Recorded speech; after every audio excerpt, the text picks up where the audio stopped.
All right, continuing in Chapter 9 of Obligated Whisper. 3 officers approached, a woman and 2 men. They were followed by 2 medics. "Any luck?" The tallest, burliest police officer from the first car called. Johnny was the first to speak. No, officer, no luck yet. We've been calling around here for at least 2 hours. Blue Jay, show them the doll you found." She did. The first officer, the big fellow, who was a native Navajo man, took the little thing in his hands. It doesn't look like a Hopi Kachina doll. At least, not any I've ever seen. "Judith?" He handed it to the white woman officer, who had a tall frame, broad shoulders, a severe weather-beaten face, but kind eyes. Something Johnny noticed. "Well, it doesn't matter. It's a doll of some sort. You're right in assuming a child is here somewhere." She handed it back to Blue Jay. "I'm Officer Schaefer, and this is Officer Todlina." She waved toward the tall Navajo colleague. "Over there is Officer Walsh."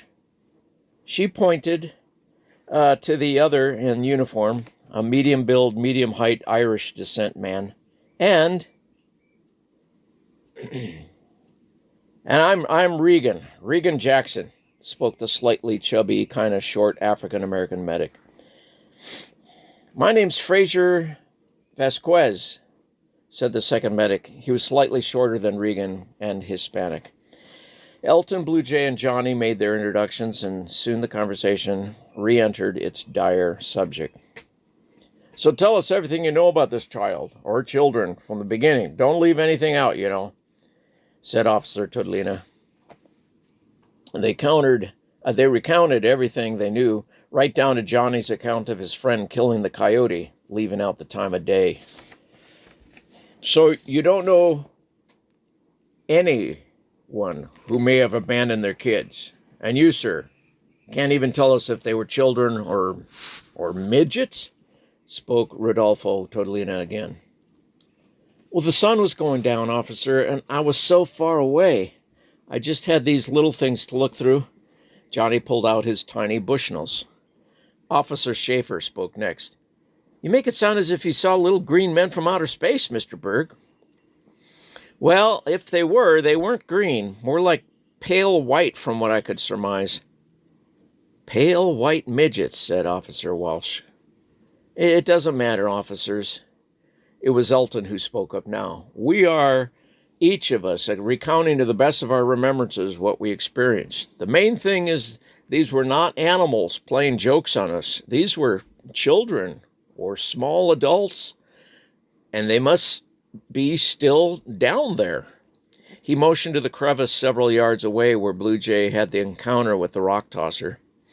Officer Schaefer walked back to their squad car. "Where are you headed, Elsa?" called Todlina. "Going to get the bullhorn." She returned with the biggest bullhorn any of them had ever seen. She went to the crevice Elton had pointed to. "This is Officer Schaefer of the Flora Vista, New Mexico Police. If you can hear me, call back to me, please." They all waited, but nothing. She tried again. Then Officer Todlina tried, but again, to no avail. "Well, if you kind folks don't mind, we would like to take your names and any numbers we can reach you at while we begin investigations. We won't let this settle here.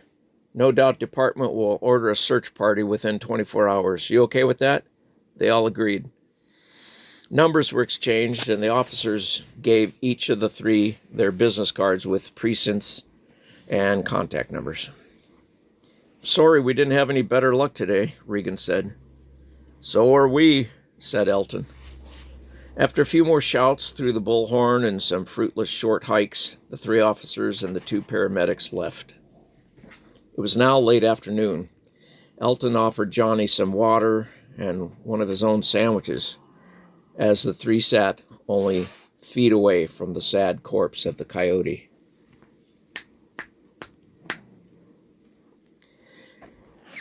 "Those little people you saw, I don't doubt That is exactly what you saw, Johnny, said Elton. Many of our ancestors told us stories of the little people. In fact, it's a resonating thread throughout many tribes. Not just with the Apache and our relatives, the Navajo, but many other tribes too. The Cherokee, the Iroquois, Crow, Comanche, Shoshone, Cree, Lakota, Choctaw, the Mohegan tribe, the Inuit far north, and even the Chinook Aztec.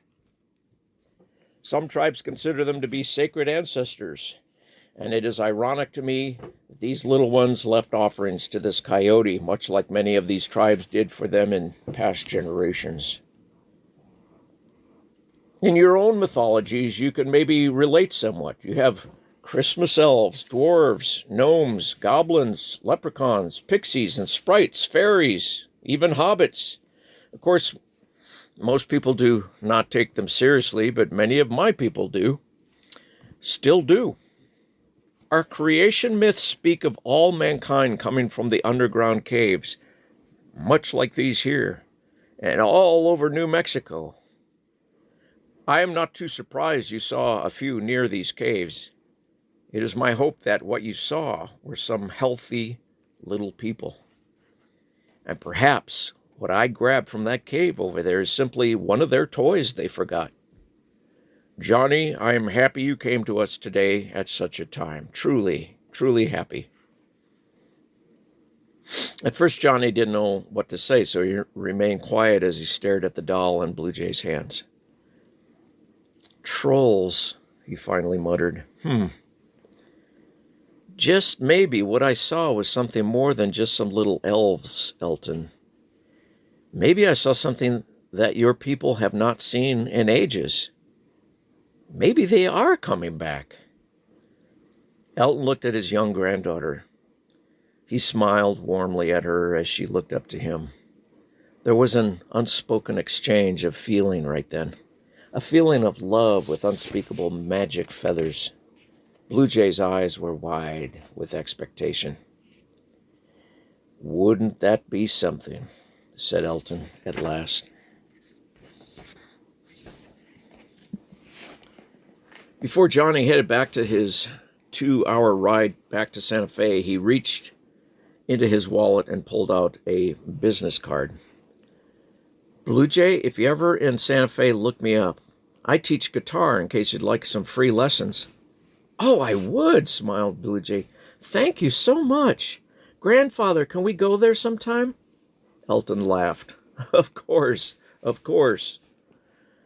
Johnny jumped on his bike. He shook the old man's hand again. Johnny pulled the throttle, and they didn't see him again for some time. Well, Blue Jay, do you feel okay right now? Blue Jay looked at the doll. I'm not sure, Grandpa, Poppy. I mean, I hope what he said is true, but if not... I know. Even the ancestors always had their doubts. No one is Usen, child, but Usen. He patted her back. Come now, let us go back home. We have shouted to the deaf here for far too long. He reached for her hand, but she didn't proffer it. Grandfather? Yes, child. We met Coyote. He showed himself to us just as he said he would. But Raven, the many-faced, many-eyed Raven, never showed himself. Elton sat back down again, sighing, scanning the sky. Blue Jay, you must learn to listen with your eyes and see with your ears more. She sat down next to him. What do you think that tattoo was on that young man's arm? That was your raven, girl. You could not have had a better omen. She looked at her grandfather, and slowly a smile crept across her lip. Yeah, I guess you're right. And Usen brought us a Viking. Blue Jay stared at Elton. Yes. Blue Jay, Vikings were much like our own people long ago. The most feared of their lands, just as we once were before Geronimo before Cochise even. They raided when they needed to, just as we did. Blue Jay, Usan brought us White Warrior. You think about that as you go to sleep tonight, as you think about the wolf and raven on his arm. That evening, as Elton bid his favorite human on earth a good night, she looked up from beneath the cool, crisp cover of her Wonder Goose down blanket. Coyote brought us to him today. He certainly did, little bird. He certainly did. I didn't think it would be so sad, though. Elton sat on the edge of her bed. Blue Jay, often the things that give us the greatest grief also give us the greatest hope. He spoke softly, tucking her in tighter as he reached for the If doll from the nightstand and placed it next to her pillow. Do you remember the story I told you of how Coyote gave us all fire? Uh-huh. Well, you asked me if he was dead for good. You remember? And I couldn't answer one way or the other. Yes. Well, child, you've just proven to me that he never dies. He came to you in that dream, and he showed us where the little people are. He can never die, Blue Jay. Not since the days of old, and not in the 20th century. Blue Jay, you have made me a very happy man today, very happy. And he kissed her on the forehead and turned off her light. Travel in beauty, he whispered.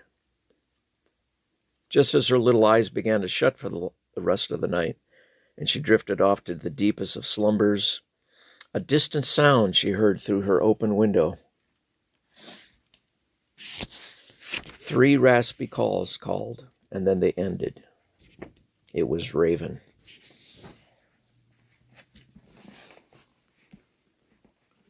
The next morning was a day like any other for the Knife Feather family. Blue Jay was eager to talk to her grandfather about the prior day's adventures in the Bisty wilderness. When can we go out there again, Grandfather? I want to see if you and I can be as lucky as Johnny next time. To see the little people? Yes, yes. Well, Blue Jay, it's possible, but I want you to realize something about those folks. They are very, very shy. Even in olden days, when they walked and talked amongst us, they weren't always around. We can go out there again soon, but do not get your hopes up too high, okay? What Johnny saw was meant for his eyes and for our ears. But if we see them again, as he did, it will only be because they wanted us to see them. Does that make sense? Yes, I guess so. But, oh, I would love to meet the little one who left behind her doll. I would love to talk with that little person. Elton smiled. Come now, let's go out in the garden and see what your grandmama has growing. I think she told me the tomatoes and green beans are ready for picking. They spent the rest of the day picking from their garden and talking about Johnny, the helpful police people, and the wonder of the little people. When it came time for another night's sleep, Blue Jay already had her new doll next to her, as her grandfather wished her a good sleep for the evening before turning out the light. Grandfather? Yes, Blue. Grandfather, tell me another tale of Coyote. I want to go to sleep with his stories on my mind. Well, I will tell you another story, but how about one from your parents' tribe? Here I go again. The Chiricahua. I think I said it closer. My apologies. Anyway, the Chiricahua. They have one about Raven, I could tell you. I believe your mother loved it. Oh, then yes, I would too, please. Did you brush your teeth? Blue Jay took her If doll and whispered into its ear. Then she held it out towards Elton and spoke in a high voice for the doll. She brushed them. I can vouch for her. Elton laughed and pulled up a small chair from the corner of the room so he could sit comfortably near his granddaughter. You know, the Chiricahuas were primarily hunters, right?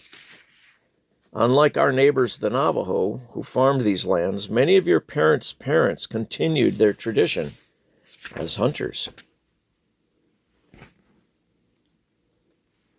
Your meat diet was varied by wild seeds, berries, and fruits.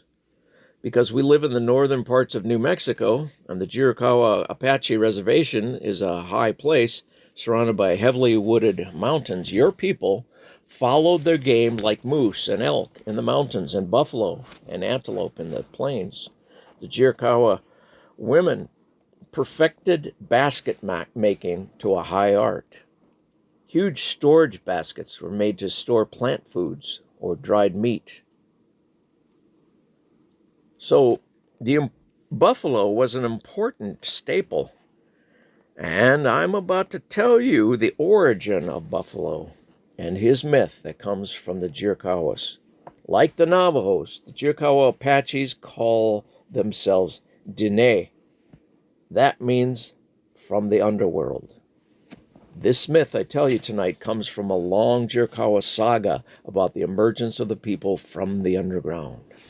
Are you ready? Blue Jay nodded quickly as she held her doll amongst the blankets up to her chin.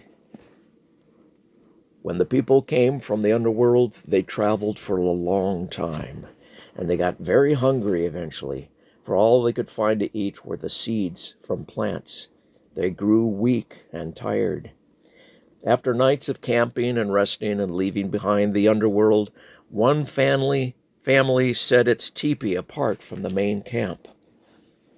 The father and mother went out to look for wild seeds, and the children stayed behind to keep the fire going inside the teepee. After a short while, the children heard somebody strike the side of their teepee and call to them, saying, "May I come in?" "Come in," they answered, "but we have nothing but water to give to you." "Oh, that's all right," said the stranger, and he walked into the teepee. The stranger was a raven. He had his bow in its case and a quiver full of arrows on his back. He hung them up upon the lodge poles as he had been there forever, as if he lived there and could place his medicine wherever he felt like it. Then, without further word, the raven just went back out the doorway again, and the children sat there looking at his quiver. "I wonder what's in it," the eldest boy said. "Me too," said the eldest girl. "Let's look inside and see," suggested the youngest boy. So the children took the quiver down and peered into it. And inside, there was a lump of meat and a lump of fat. "What's that, sister?" asked the smallest girl. "Let's taste it and see if we can find out," said the oldest boy. So he reached into the quiver and pulled out the lump of meat and fat and tasted it. "It's good," he said. He handed small pieces of it to the others. All of the others ate the meat, and as they ate it, they began to get fat. Their mouths were smeared with grease, and their eyes began to poke out, and in a good way, because of all the good food they had been eating. Long after dark, their mother came in with her basket of wild seeds. The fire was still burning inside the teepee, and she could see how much her children had changed since she left them. "What has happened to you all?" she cried. All the children chimed in unison, "Look, Mother," and they showed her the lump of meat and fat, which was no larger and no smaller than when the raven had left it. "What is that?" the mother exclaimed. "Taste it!" all the children cried together. "Taste it, Mother, it's good." So the mother tasted the meat, and she too began to grow fat and healthy. She ran out of the teepee to go and find her husband and tell him about the wonderful thing that had happened. And all the people in their camp came to witness the fat, healthy, beautiful children. They all came up with the same conclusion. they would wait to see if the raven might come back with more food. And in the meantime, Raven knew what had happened. When he found out that the food had been stolen from his quiver, he immediately flew away to the east, to a far mountain that was too distant for the people to see and find. The bat, who was outside the teepee in the darkness, witnessed the raven flying away, and she followed him. Then she came back and told the people where the raven had gone. All the people decided to gather together in a council and talk things over. "Let us go to Raven's home and find out where he gets that wonderful food," they finally decided. The people had to travel at night, for the bat was the only guide they had, and she could not see in the daytime. 4 nights they traveled, and at last they came to a place in the mountains where there were many ravens. No one could recognize the raven who had visited the people's camp, even though they looked and looked for him. The other ravens flew about in great swooping circles, cawing and crying, but saying nothing that the people could understand. In that place a great number of logs laid, pointing this way and that way. The people decided then and there they should look for logs where there had been a fire. They searched the mountainside until they at last found a place where there was a great circle of ashes on the ground. All the ravens cooked together, and they always left behind the ashes of a great campfire behind. But where do they get the food they cook? The people said to one another, and no one could come up with an answer. "Let us all lie down amidst these pine needles in hiding and spy on this ground," said the war chief. "Then perhaps we can see where the ravens find their food." So all the people sat and watched that night and the next night and the next. The ravens flew over their hiding place in great circles, cawing loudly as they swooped and dipped, but they never dropped any food or showed the place where it was hidden. "Hiding here and watching will do us no good," the war chief finally told his people. "We must try another way." Everyone questioned him.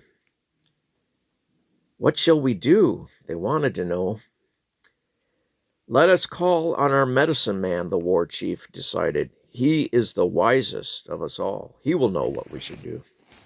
The war chief had a beautiful straight pipe made of cane and wrapped around with sinew. He gave it to 4 of the bravest of his young men. "Take this to our medicine man," he instructed them. And did you know, the old medicine man was waiting for them.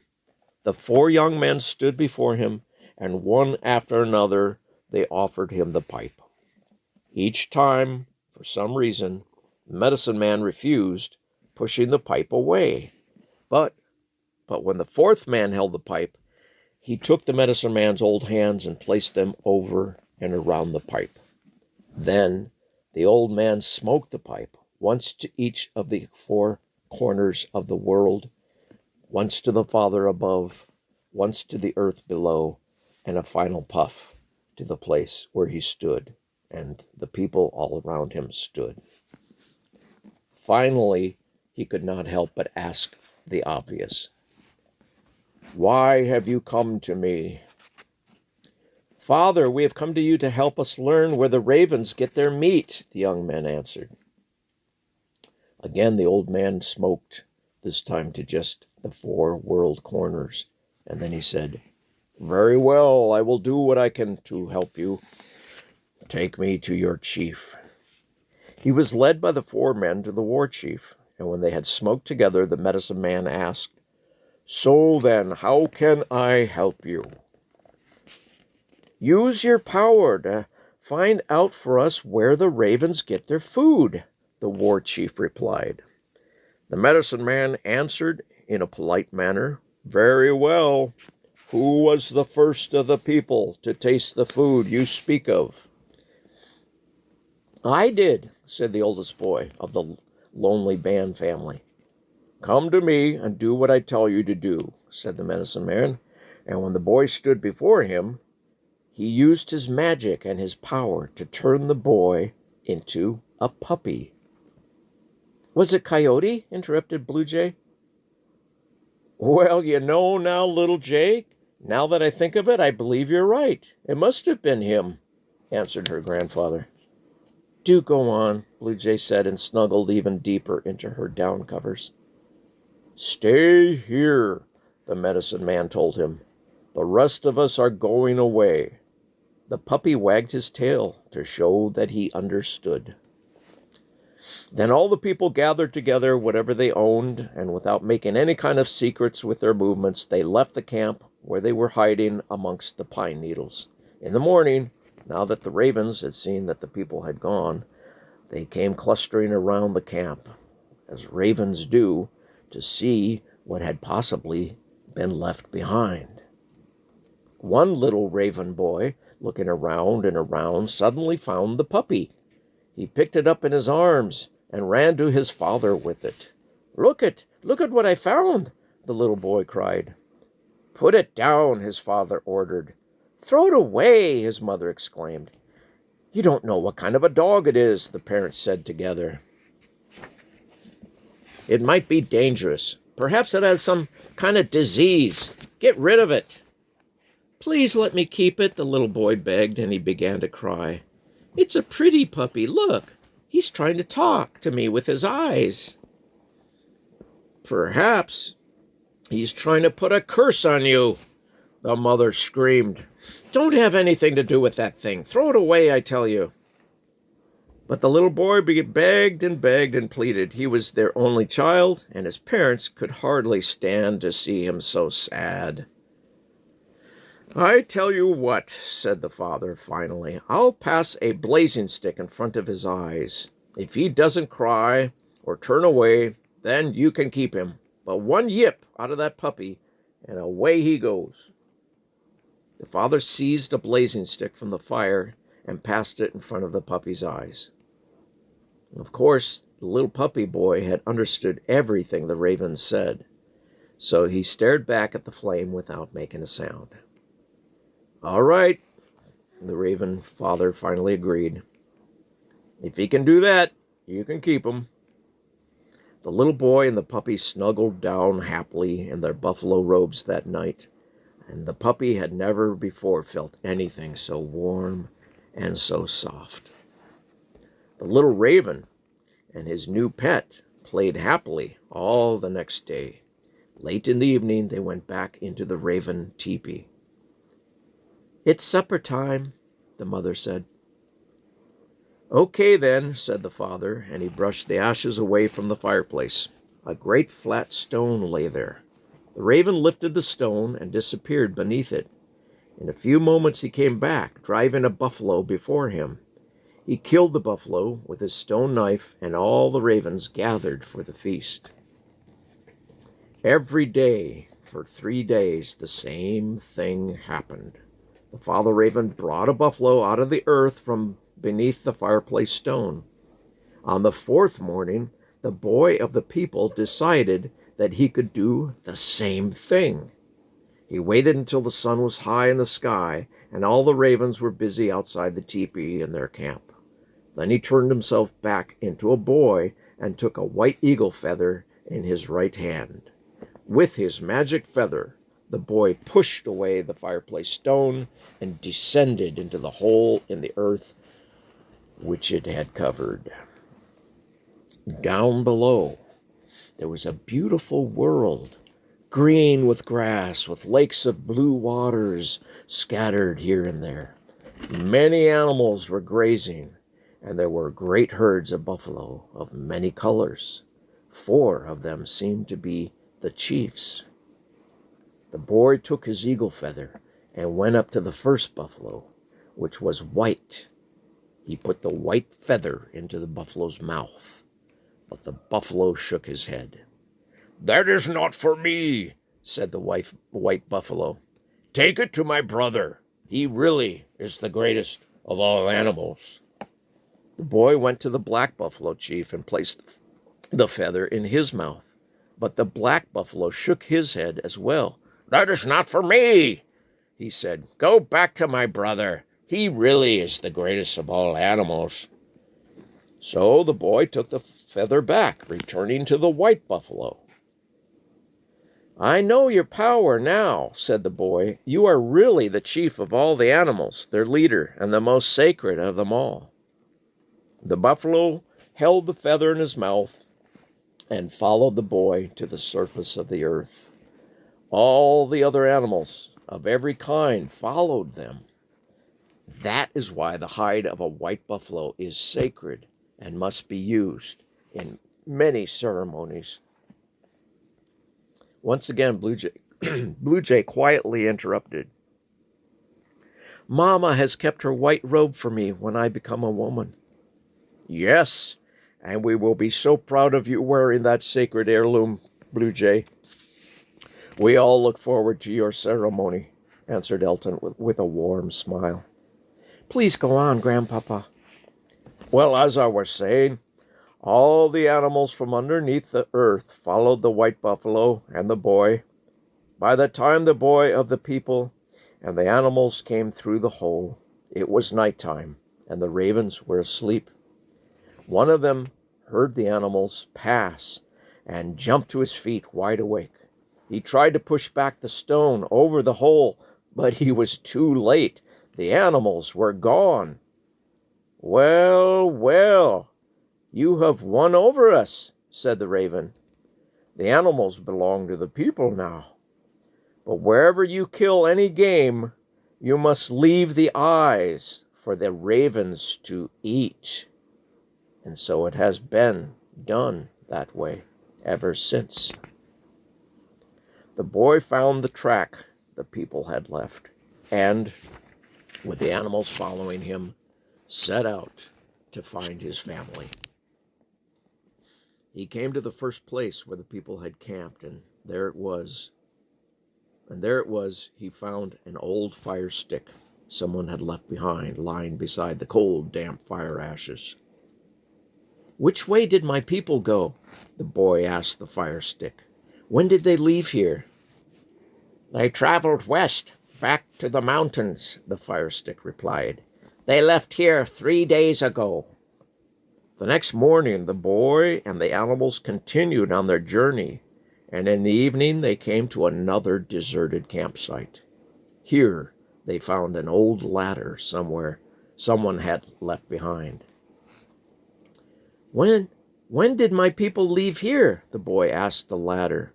2 days ago," the ladder answered. "You are following very close on their trail."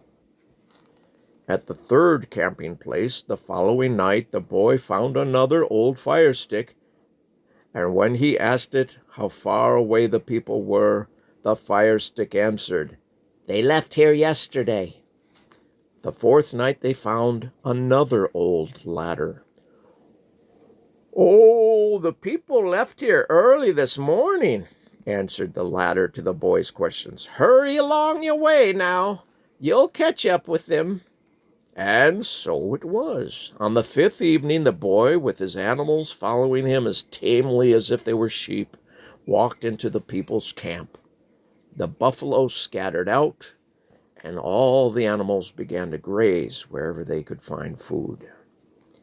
One of the deer went to the lodge of an old woman who lived all alone and began to nibble the brush that covered her shelter. This old woman became very angry because it had taken her a lot of time and trouble to build her humble brush hut all by herself. She caught up a stick from the fire and rushed outside, where she began to beat the deer over the nose. The white ashes on the stick struck to the deer's nose, and from that day to this day, every deer has carried a white mark across its face. "Stay away from the people from now on," the old woman ordered the deer. "Your nose will tell you when you are getting near them." The deer left the camp, and all the other animals followed him, for they would not stay in a place where their brother was mistreated. And from that day to this day, Animals will never come near a camp except perhaps at night time. And the people must search far and wide for game in the daytime. Men and animals were no longer friends, and because of the old woman, the animals could smell the people and stayed far away from them. Elton could see the blue jay was almost in dreamland where visions can come and dreams may bless. I am so proud of the Chiricahua Apache, Grandpapa, she slurred as she hugged her doll. That makes me sing, sweet bird. He kissed her forehead and turned out the light. Somewhere a raven sat on a hoodoo, watching the stars shine, contemplating all he had seen in the past few weeks. He spoke not a syllable. And that is the end of chapter 9. Chapter 9, by the way, is entitled, what is it here? Coyote and Raven. So we'll start chapter 10 next time. And once again, you can order this book on Amazon. Just type in Peter Gullerud, Obligated Whisper. Or what's even easier is to go to gullerudbooks.com. Gullerud is spelled Gullerud, books.com. And I have a slew of videos I made for Obligated Whisper at obligatedwhisper.com. Thank you for listening.